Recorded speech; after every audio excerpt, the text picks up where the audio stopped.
How David Bowie wrote Life on Mars.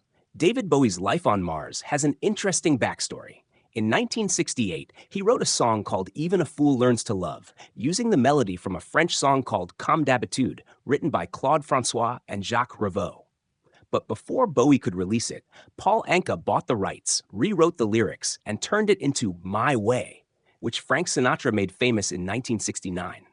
Annoyed that he missed his chance, Bowie decided to write his own version in response. That idea led to Life on Mars. Looking back on the writing process, Bowie later described the moment. "This song was so easy," he told the Mail. "Being young was easy. A really beautiful day in the park, sitting on the steps of the bandstand. An anomic, not a gnomic heroine. Middle-class ecstasy."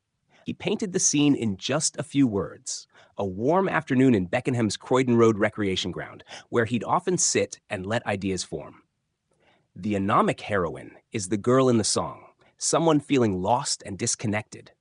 And middle-class ecstasy describes her trying to escape her boring life through movies and pop culture. That day, Bowie was walking through Beckenham High Street, planning to catch a bus to Lewisham to buy shoes and shirts. But the tune wouldn't leave his head, so he jumped off the bus early and walked home instead.